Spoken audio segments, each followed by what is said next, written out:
নমস্কার বন্ধুরা, সবাই কেমন আছেন? নিশ্চয়ই ভালো আছেন। চন্দনা ফুড হাবে সবাইকে আরেকবার স্বাগত জানাই। ডিমটা আমি সেদ্ধ করে ছাড়িয়ে নিয়েছি। এখানে আমি 6 পিস ডিম নিয়েছি আর দুটো বড় সাইজের আলু নিয়েছি এইভাবে কেটে।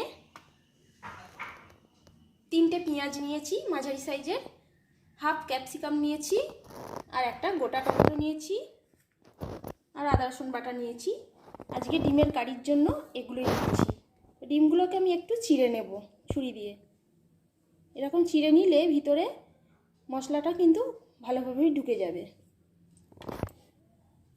সবকটা ডিমই আমি এইভাবে চিড়ে নেব। ডিমের মধ্যে এবার আমি লবণ দিয়ে দিচ্ছি, অল্প করে হলুদ দিয়ে দিচ্ছি আর একটু লঙ্কা গুঁড়ো দিয়ে দিচ্ছি। এবার এটা ভালো করে মাখিয়ে নেব। কড়া বসিয়ে দিয়েছি, কড়াই তেল দিয়ে দিচ্ছি। তেলটা গরম হয়ে গেছে, এবার ডিমগুলো আমি ভেজে নিচ্ছি।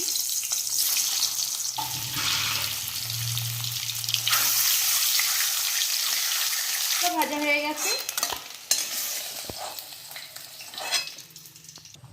তেলের মধ্যে আমি এবারে একটু জিরে আর 5 ফোড়ন দিয়ে দিচ্ছি।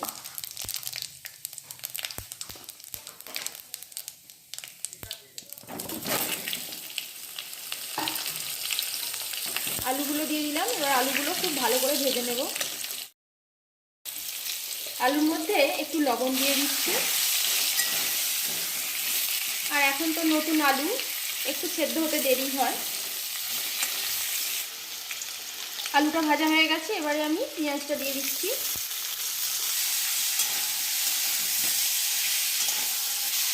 পেঁয়াজটা ভাজা হয়ে এসছে, এবার ক্যাপসিকামগুলো দিয়ে দিচ্ছি।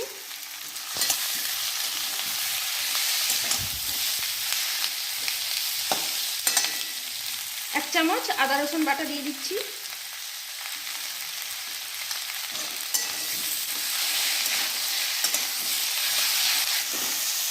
আদা রসুনটা ভালো করে কষিয়ে নিয়েছি, এবার টমেটোটা দিয়ে দিচ্ছি। এইভাবে ডিমের ঝোল করলে খেতে অপূর্ব সুন্দর হয়। হাফ চামচ লঙ্কা গুঁড়ো দিয়ে দিচ্ছি, 1 চামচ হলুদ গুঁড়ো দিয়ে দিলাম।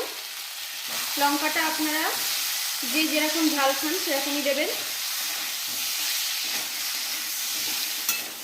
যারা আমার চ্যানেলের নতুন দর্শক বন্ধুরা, প্লিজ চ্যানেলটিকে সাবস্ক্রাইব করে অবশ্যই আমার পাশে থাকবেন। আর যারা আমাকে কমেন্ট করছেন তাদের অসংখ্য ধন্যবাদ। মশলা দিয়ে সব কিছু ভালো করে কষিয়ে নিয়েছি, এবারে জল দিয়ে দিচ্ছি।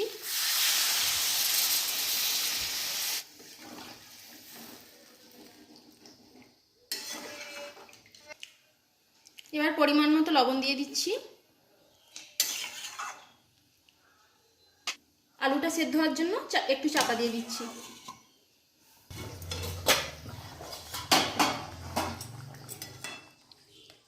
আলুগুলো একদমই সেদ্ধ হয়ে গেছে। ডিমগুলো এবারে দিয়ে দিচ্ছি ঝোলের মধ্যে।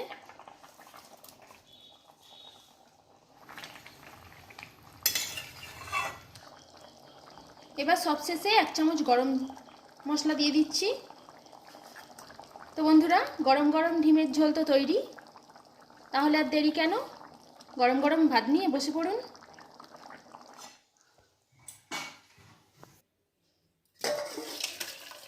ঝোলটা এবার নামিয়ে ফেলছি। তো বন্ধুরা, ডিমের ঝোল একেবারে রেডি। দুপুরবেলা ভাত দিয়ে খাওয়ার জন্য একদম পারফেক্টভাবে তৈরি হয়ে গেছে।